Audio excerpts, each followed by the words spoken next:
महाराष्ट्र शासनाने नुकताच मोठा एक निर्णय घेत जे शेतकऱ्यांना आहे एक मोठा दिलासा दिला आहे। 2025च्या खरीप हंगामामध्ये अवकाळी पाऊस आणि अतिवृष्टीमुळे झालेल्या नुकसानापोटी आणि अतिवृष्टीमुळे झालेल्या पिकांच्या नुकसानापोटी शेतकऱ्यांना जो आहे 20,000 रुपये प्रति हेक्टरी नुकसान भरपाई देण्याचा जो निर्णय आहे तो घेण्यात आला आहे।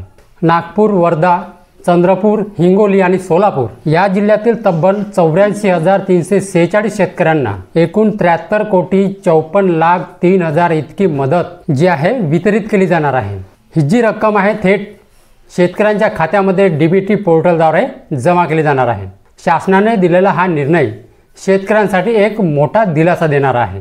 अवकाळी पाऊस व अतिवृष्टीमुळे पिकांचे जे नुकसान आहे ते मोठ्या प्रमाणामध्ये झाले आहे। राज्य सरकार समोर नुकसान भरपाईचा जो प्रस्ताव आहे तो आल्यानंतर अखेर दिनांक 12 सप्टेंबर 2025 रोजी जो शासन निर्णय आहे म्हणजे GR आहे तो घेण्यात आलेला आहे। जो शासन निर्णय आहे तो घेण्यात आलेला आहे त्यानुसार शेतकऱ्यांना हेक्टरी 20,000 रुपयांची जे नुकसान भरपाई आहे ते दिली जाणार आहे। हा निर्णय केवळ आर्थिक मदतच नाही तर शेतकऱ्यांना आर्थिक बळ देणारा ठरत आहे। तर चला तर पाहूया, जाऊया आपण मोबाईल स्क्रीनवरती आणि तो मी तुम्हाला GR दाखवत आहे। ठीक आहे, तो GR कशा प्रकारे आहे आणि त्याची जी लिंक आहे मी डिस्क्रिप्शन बॉक्समध्ये देत आहे। तर चला जाऊया आपण मोबाईल स्क्रीनवरती। तर बघा, हा आहे तो शासन निर्णय। बघा याच्यामध्ये लिहून आहे राज्यात रायगड, रत्नागिरी, सिंधुदुर्ग जिल्ह्यात जून 2025 या कालावधीत अतिवृष्टी व अवकाळी पाऊस यामुळे झालेल्या शेती पिकांच्या नुकसानीपोटी बाधितांना मदत देण्याबाबत आहे। बघा तारीख आहे 12 सप्टेंबर 2025। ठीक आहे, तर शासन निर्णयामध्ये असं दिलेलं आहे की बघा मी तुम्हाला वाचून दाखवते।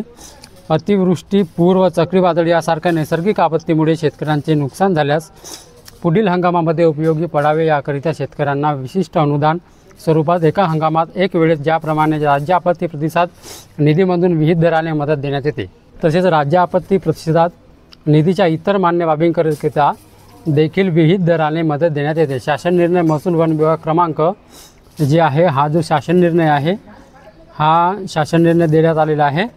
तर बघा खाली, तर बघा हा जो शासन निर्णय आहे जून 2025 या कालावधीत राज्यात कोकण विभागातील रायगड, रत्नागिरी आणि सिंधुदुर्ग या जिल्ह्यामध्ये अतिवृष्टी व पूर यामुळे शेती पिकांच्या नुकसानीसाठी शेतकऱ्यांना मदत देण्याकरिता संदर्भाधीन क्रमांक 2 येथील शासन निर्णयान्वये निश्चित केलेल्या दरानुसार एकूण रुपये 37,40,000 रुपये इतका निधी वितरित करण्यास शासनाची मंजुरी देण्यात येत आहे। ठीक आहे, त्याच्यानंतर हा जो शासन निर्णय आहे मी तुम्हाला याची जे लिंक आहे मी डिस्क्रिप्शन बॉक्समध्ये देत आहे।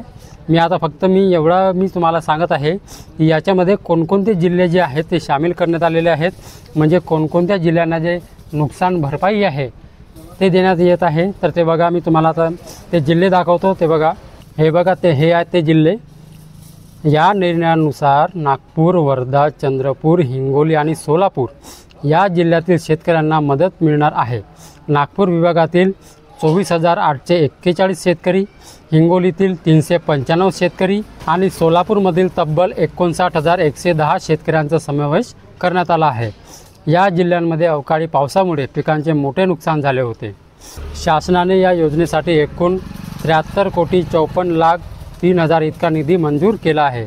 यात नागपूर विभागासाठी 13.56 कोटी, छत्रपती संभाजीनगर विभागातील हिंगोलीसाठी 18.28 लाख आणि पुणे विभागातील सोलापूरसाठी तब्बल 1.79 कोटी इतका निधी राखीव करण्यात आला आहे।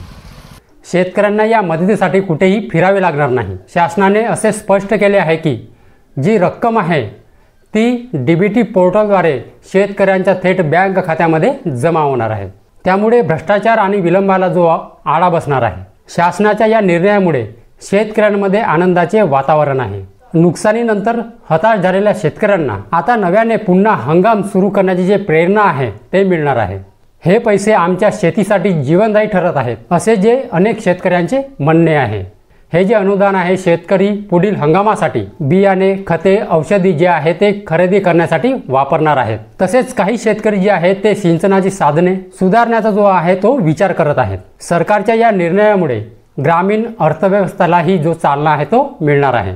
शासनाने संकेत दिला आहे की नैसर्गिक आपत्तीमुळे जे होणारे नुकसान आहे ते कमी करण्यासाठी हवामान पूर्वसूचना, आधुनिक तंत्रज्ञान व जलसंधारण यावरती भर दिला जाणार आहे। यामुळे जे शेतकरी आहेत ते अधिक आत्मनिर्भर होतील। महाराष्ट्र शासनाचा हा जो निर्णय आहे शेतकऱ्यांसाठी मोठा दिलासा आहे। तर मंडळी, मी तुम्हाला GR पण दाखवला आहे आणि त्या GRची लिंक जी आहे मी डिस्क्रिप्शन बॉक्समध्ये देत आहे। तर तिथे जाऊन तुम्ही जो GR आहे तो बघू शकता आणि डाउनलोड करू पण शकता। ठीक आहे। तर मंडळी, हा व्हिडिओ शेअर करायला विसरू नका। तर मंडळी, हीच होती आजची माहिती। तर मंडळी, माहिती जर समजली असेल आणि जर व्हिडिओ आवडला असेल तर व्हिडिओला एक लाईक करून माझ्या चॅनलला सबस्क्राईब करायला विसरू नका। तर चला मंडळी, अशीच नवीन माहिती आणि योजनाबद्दल माहिती घेऊन भेटूया आपण उद्याला। जय हिंद, जय महाराष्ट्र।